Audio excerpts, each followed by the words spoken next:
Everyone, welcome back to the channel. જય શ્રી કૃષ્ણ. કેમ છો? અત્યારે વહેલુના ટિફિનનો ટાઈમ છે, તો હું અત્યારે બનાવવાની છું મસૂરદાર વેજ કટલેટ. તો બતાવું ચલો કેવું બનાવું છું.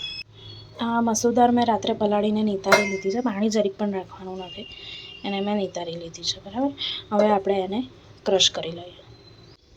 જો આ ઇલેક્ટ્રિક ચોપરમાં મેં મસૂરદાર નાખી દીધી છે અને સાથે એક નાનો આદુનો ટુકડો નાખ્યો છે.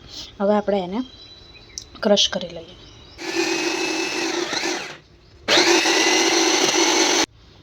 જો ક્રશ થઈ ગયો છે. હવે આપણે એને એક પેનમાં નીકાળી લઈએ અને પછી બીજા આને રહેવા દેવાનું છે. આપણે આમાં બીજા વેજીટેબલ્સ કટ કરવાના છે.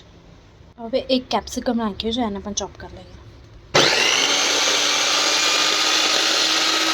હવે આ એક ગાજર છે અને એક અનિયન છે, આપણે એને ચોપ કરી લઈએ.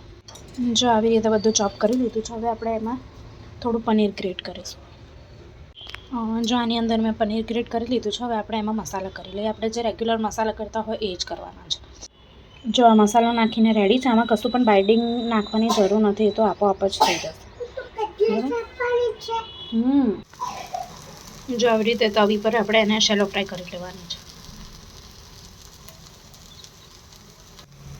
જો આવી રીતે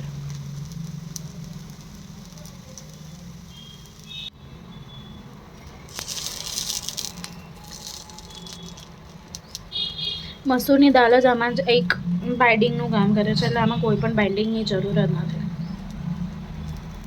જો આવી રીતે બને છે. જો આ રેડી છે મસૂરદાર ટિક્કી. તમે એને કેચઅપ કે કોઈ પણ ડીપ સાથે સર્વ કરી શકો છો. હમણાં તો મને બીજી બધી બનાવવાની છે, એટલે હમણાં હું સર્વ નથી કરતી, આ તો તમારે ખાલી બતાવું છું.